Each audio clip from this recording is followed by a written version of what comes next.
ये जो हमें मनुष्य जन्म मिला है, निश्चित मानिए हम जो ये अपने मन की, अपने चित्त की वृत्ति फैलाते चले जाते हैं, ये पाना है, ये करना है, ये जितना फैलाते चले जाते हैं, तभी ये जितनी अशांति है, जितना संसार में क्लेश है, जहाँ जहाँ हमने मन जोड़ा है, वो सब दुख रूप में हमें घेरता है।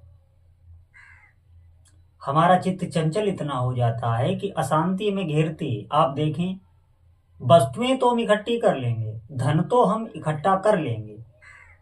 आप देखेंगे थोड़ा सा भी पुरुषार्थ, थोड़ा सा भी मेहनत करके, जिन्हें भगवान से, ईश्वर से कुछ लेना देना नहीं, उनके पास भी बहुत धन है, लेकिन आप देखेंगे छोटी छोटी बातों पे क्रुद्ध होना, छोटी छोटी बातों में ऐसी उनकी चित्त की अवस्था, ऐसा वो दूसरे के साथ हानि करने में बिल्कुल डरते नहीं। ये है इसे ही बहिर्मुखता कहते हैं। आप ध्यान दें, कभी भी चैन नहीं होता उनके जीवन में। आध्यात्मिक जीवन में, भक्ति में जब हम आगे बढ़ते हैं, पहली बात तो सब बढ़ नहीं सकते, आप बढ़ रहे हैं, ये बहुत बड़ी भगवान की कृपा हो गई। एक गोवर्धन में संत थे, पंडित बाबा, वो कहते थे यही कि अगर भगवान ने आपको नाम जप का अवसर या समय दे दिया है, तो इससे बढ़कर वो कहते थे कुछ ना उनसे मांगो। निश्चित मानिए, अगर आप भगवान में, भगवान के भजन में आगे बढ़ना चाह रहे हैं, ये बहुत बड़ी कृपा उनकी हो चुकी है, क्योंकि हम करने ना करने में पूर्ण स्वतंत्र हैं। प्रभु एक दृष्टा बन के देखते हैं, एक दृष्टा बन के, और जब हिसाब बाद में होता है तो जीव की वो दशा होती है, आप इस बात को सोचने में भी डर जाएंगे। जब अंतिम अवस्था होती है जीव की, तो सारे रील की तरह चलते हैं कर्म उसके, और वहीं पे ले जाके चित्त उसको अटका देता है, और वही उसका पुनर्जन्म हो जाता है। पिछले जन्म सब छोड़ के और फिर उसी में आ सकता, उसी में वही वैसा ही जीवन। उसे लगता ही नहीं मैं पहले नहीं था, ये कभी नहीं भान होता कि मैं पहले नहीं था। क्या हमको लगता है कि पिछले जन्म में नहीं थे? हमें ऐसा ही लगता है कि हम हमेशा थे। यही भगवान की माया है। आप ध्यान दें, ये एक प्रकृति रहस्य है, बड़े बड़े वैज्ञानिक भी इसका पता नहीं लगा सकते। आप देखेंगे किसी को भी ये नहीं लगता होगा कि हम भी मर जाएंगे। ये आपको नहीं, कभी अचानक कोई ऐसी बात हो गई, कोई मन में ऐसी बात आ गई, या कोई घटना हो गई, तब थोड़े समय के लिए, लेकिन तत्काल ही आप भूल जाएंगे। भगवान की माया इस सृष्टि में बराबर कार्य करती रहती है। वो जीव को कभी अकेला नहीं छोड़ती, बिल्कुल आपको अकेला नहीं छोड़ेगी। क्यों? क्यों आप भगवान की तरफ ना जा सके? क्योंकि माया का ये कार्य है, वो अपनी ड्यूटी कर रही है, वो अपनी जिम्मेवारी निभा रही है। लेकिन हमको प्रभु ने भेजा है, अनंत जन्म से हम बिछड़े हुए हैं। ध्यान देना, जिस शांति के लिए हम भटक रहे हैं, जिन शांति के लिए हम दवा खा रहे हैं, वो शांति प्रभु के चरणार बिंदों में ही है, उनके भजन में ही है, और कहीं नहीं है। आज बहुत अच्छा समय है, जो आपको ये सत्संग भजन ये सुनने को मिल रहा है, लेकिन सुन के भी नहीं चल पा रहे हैं। इसका क्या कारण है? इसका कारण एक ही है कि हमारे पास भजन का बल नहीं है। अगर हमारे पास आध्यात्मिक बल हो, तो सत्संग की बातों को हम मनन करके उस पर चल भी सकते हैं, नहीं तो सिर्फ सुन ही सकते हैं, सुन के दूसरे को सुना सकते हैं, उस पर चलना बहुत कठिन है। आप ध्यान दें इस बात पर। तो जितने भी साधक इस बात पर ध्यान दें कि अगर हम भक्ति पर चल रहे हैं, तो उसमें उत्साह हमारा रोज का रोज बढ़ना चाहिए, घटना नहीं चाहिए।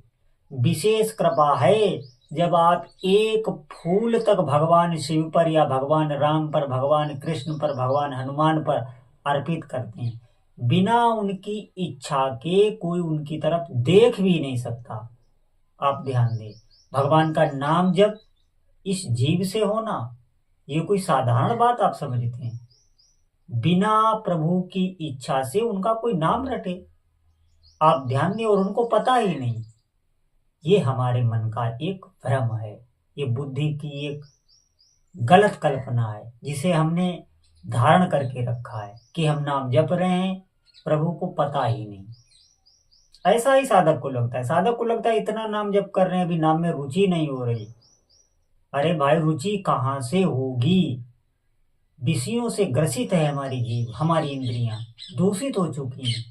हमें ज्वर चढ़ा हुआ है इस संसार का, वो धीरे धीरे उतरेगा, और जब उतरेगा ज्वर, तभी नाम जप में रस आएगा।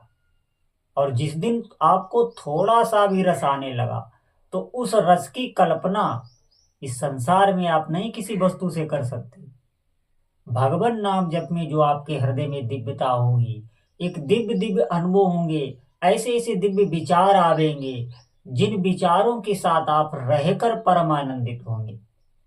जैसे अभी देखेंगे हमारे भीतर कोई ऐसे विचार आ जाते हैं जिनसे हम क्लेशित हो जाते हैं, हम डरने लगते हैं, हमें एक अजीब सा अवसाद घेर लेता है। निश्चित मानिए हमारे किए हुए कर्मों से ही आता है। और जब आप भक्ति मार्ग में चलेंगे, दृढ़ता से भगवान का भजन करेंगे, कभी भी अविश्वास ना करें भगवान के भजन में। ये जो लोग आज ऐसा भ्रम फैला रहे हैं कि ये सब पाखंड है, भगवान की मूर्ति की सेवा, भगवान का भजन, निश्चित मानिए वो आपको अलग कर रहे हैं, हमारे प्रभु से ही हमको अलग कर रहे हैं। प्रभु यहाँ साक्षात नहीं आते हैं, वो आते हैं जब आपके वैसे दृढ़ भाव हो जाएंगे। और दृढ़ भाव करने के लिए भगवान की विग्रह सेवा, भगवान का भजन, ये सब हमें दृढ़ भाव करने के लिए ही मिला है। इस बात को समझें आप। बिल्कुल जो भी आप नियम कर रहे हैं उसको बहुत दृढ़ता से करिए। भले आप अपने घर में ही, अपने पूजा स्थल में ही भगवान की आराधना करते हैं, उसी में दृढ़ रहिए, उसी में वहीं पे सिद्धि मिल जाएगी। भगवान ऐसी कोई जगह नहीं है जहां पर वो उपस्थित ना हो। बस वो ये देखते रहते हैं कि ये जीव कितना हम पर भरोसा कर पाया है, वो भरोसे पर ही चलते हैं। कभी भी किसी भी जीव का विश्वास भगवान ने आज तक नहीं तोड़ा। और आप देखेंगे उन संतों को जो संत एकांत में भजन करते हैं, जंगल में भजन करते हैं, उनका विश्वास देखिएगा, उनका विश्वास बहुत दृढ़ होता है। और आप साधना में चलने, भगवान का थोड़ा सा भी भजन कर रहे हैं, आप मंदिर जा रहे हैं, उपासना कर रहे हैं, तो निश्चित मानिए आपका विश्वास है, लेकिन उस कोटि का नहीं है। विश्वास डगमगाने वाला है। अभी आप अगर ऐसी गलत सत्संग सुन लेंगे तो आपको श्रद्धा हो सकती है। इस विश्वास को बढ़ाना है। विश्वास से ही प्रभु मिलते हैं, विश्वास से बहुत बड़े बड़े चमत्कार होते हैं। निश्चित मानिए, आप विश्वास करिए इस बात पर। आप जितना भगवान पर विश्वास करेंगे उतना ही आपका जीवन दिव्य होता चला जाएगा। कभी भी आप भय को प्राप्त नहीं हो सकते। हर जगह प्रभु व्याप्त है। तो मेरी साधक से यही प्रार्थना है कि हमने भगवान को देखा नहीं है, हमने उनका नाम सुना है। अधिक से अधिक आप नाम जप करें जितना हो सके। पहले तो आपको स्वाद बिल्कुल आएगा नहीं, लेकिन आपको जिह्वा से जपना है। आप ये बात ध्यान रखना। बहुत साधक चले जाते हैं कि वाचिक से उपांशु में ज्यादा लाभ मिलता है, तो वो उपांशु करने की कोशिश करते हैं, मानसिक करने की कोशिश करते हैं। प्रारंभ से ही आप धोखे में ना रहें। आप प्रारंभ करें वाचिक से अधिक भगवान का वाचिक जप करें, और ऐसा जप करें कि आप सुने भी। ये कभी ना हो कि एक भी नाम आपने ऐसा जपा हो जो आपको सुनाई ना दिया हो। आप नाम जप करें और सुने भी, श्रवण भी लगाएं उस पे। फिर देखिए आपको कैसी दिव्य अनुभूति होती है। थोड़े ही दिनों में आपको रस मिलने लगेगा। निश्चित मानिए, जब भी आप अशांत होंगे, भय को प्राप्त होंगे, आपके कुछ समझ में नहीं आ रहा होगा, और ज्यों ही आप जो नाम जप कर रहे हैं वो जपना आरंभ करेंगे, तुरंत ही आपके विचार, पूरा सिस्टम बहुत तुरंत ही बदलने लगता है। इस बात पर ध्यान देना। पूरा सिस्टम बदलने लगता है, एकदम सद्भाव आने लगते हैं, इष्ट की सानिध्य का अनुभव होने लगता है। ये सब कपोल कल्पनाएं नहीं है, जो साधक जप कर रहे हैं, जो जप में तत्पर हैं, वो इस बात को समझ रहे होंगे। लेकिन ये तभी होगा अगर हम बहिर्मुख से जपते हैं, नामाभास करते हैं। नामाभास का अर्थ है हम बोलते भी रहते नाम जप, चलते फिरते नाम जप, और इधर उधर देख रहे हैं नाम जप, और नाम से बिल्कुल हमारा ध्यान नहीं है, हम भूल भी, संख्या भी भूल रहे हैं।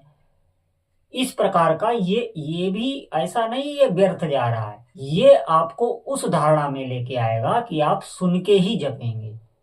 ये उससे पहले की सीढ़ी। लेकिन मैं आपको बता रहा हूं, आप प्रारंभ से ही नाम जप करें, भले ही थोड़ा करें, नाम को सुनते हुए नाम का जप करें। और चलते फिरते जब आप किसी कार्य में हैं तो भले ही आप वैसे जपें कि आपको नाम सुनाई नहीं दे रहा, आप कार्य कर रहे हैं, आप नाम जप कर रहे हैं, नाम छोड़ें तो बिल्कुल ना। लेकिन जब भी आपकी स्मृति में आए कि नाम जप कर रहा हूं तो उसको सुने अवश्य। सुनने से बहुत चमत्कार होंगे आपका। अगर आपको जल्दी रुचि प्राप्त करनी है तो सुन के ही नाम जप करें, आपको ही सुनाई दे, ध्यान दें। और जब आपका मन बिल्कुल हटने लगे तो आप जोर जोर से नाम संकीर्तन करने लगे।